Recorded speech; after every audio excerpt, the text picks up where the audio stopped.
Hey sports fans, welcome to the Cavalier Sports Report. I am your host, Shawn Simpson, and joining me in the studio today is our head basketball coach, Mike Jeffers. Coach, welcome to the show. Good to be here. Very good. So Coach, we are getting ready right on the cusp of the men's basketball season starting. So how is the preparation going?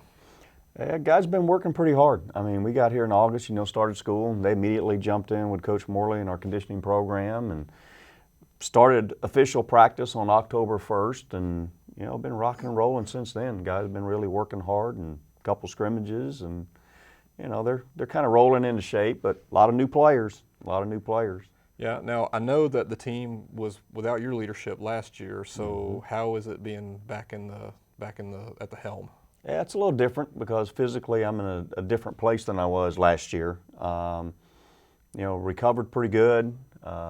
Almost a year out from my surgery, so things are upbeat, ready to go. I know I wasn't here last. I coached into the first two games of the regular season, and then left it with Coach Morley and Coach Howard, and they did a excellent job of running the program and getting as much out of our team as they could.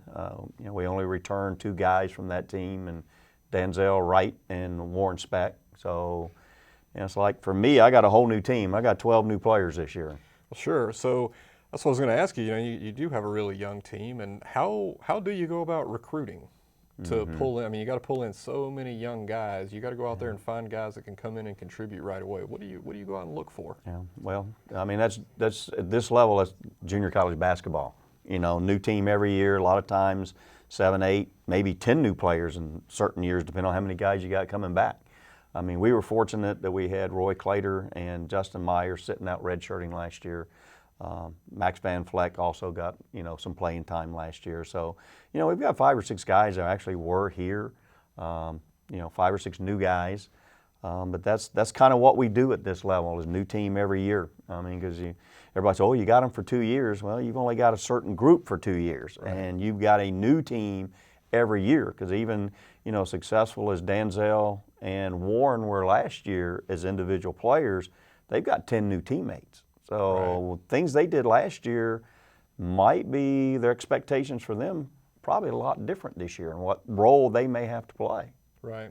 Now, is there anything that you do that you encourage them to do specifically off the court, besides being a great athlete? I know you want them to go and perform on the court, but is there anything off the court that you really want them to go out and do? Yeah.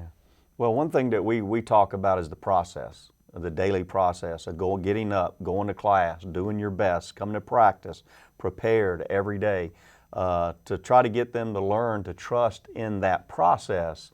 I'd never worry about what our guys are going to do when they come to the gym, because I know they're going to work hard there. They're going to work hard in the weight room. It's the things when they leave that gym. That's where the concern factor starts, because we don't have control over them. And it's just the daily application, go to class, be on time, do the best you can in your classes, be prepared, take care of your body, sleep, diet. The whole thing is what we want them doing outside the gym is what we call taking care of their business, because they have control over basically 21, 22 hours of their day. We don't. We control them for a couple of hours a day. So it's the off-the-court endeavors that I found after 38 years that ultimately dictate how successful they're going to be on the floor. Yeah, well, Coach, I know that you have to take a great deal of responsibility for these young men and these student athletes and what they do. And at some point in your own career, you had to make a decision, or it had to make a decision for you. Right. Your career did, that you were going to be a coach. Tell me about what that was like when you got into coaching and how you figured that out. I played a lot of sports, growing up. Pretty much played back in my day, in the early 70s, it was football, baseball, basketball. The Olympic sports, so to speak, weren't very popular at that point in time. And somewhere in that high school career, I had some teachers that were also coaches at the high school level, and mentors that, watching them and talking to them, it was my decision to be a coach was probably fairly easily. And went to college, I was so driven that I knew I wanted to be a coach that my college career, it only took me 3 years to get my degree, and I worked through there, and then at 21 years old, I was the youngest head coach in the state of Georgia. So it was, that was probably the fruition of high school, 3 or 4 years there, 3 years in college, 6, 7 years of working toward that goal of wanting to be a coach, and it happened pretty quickly for me. Yeah. So you've been here for a long time. You've 25 had, years now. You've had Long great time. success, and you've sent some great players on to further careers. And I know that you're basically an institution here on your own, which is a fantastic thing. So the team, I know, is getting ready to crank it up. You guys have a scrimmage tonight. Right. And November 2nd, the team is going to start playing for real. Right. We're on the road first 2, and then back here, I think November 6th is our first home game. Yep.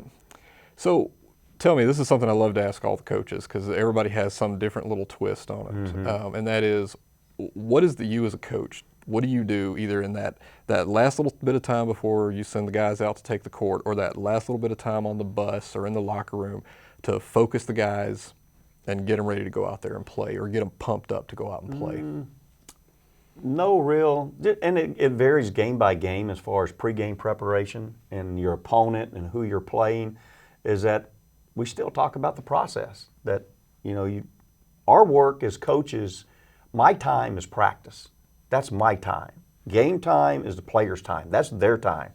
That's their time to perform. By the time we get to tip off, everything that a lot of times that outcome has already been decided by your practice preparation, your pregame preparation, and players, and pretty much I call a timeout and sub and maybe set up a play or something like that, but for 40 minutes, the players are more in control than anything. So it's again about that daily process of coming to practice and being prepared and trusting in, what we're telling them to do is a lot of it, and it comes back to the trust factor. But as far as I've never been one to pregame, motivate, prep, pep talk type deal. Is last thing we make sure we do is we're matched up man to man, who we're guarding, and we go up and get ready to play.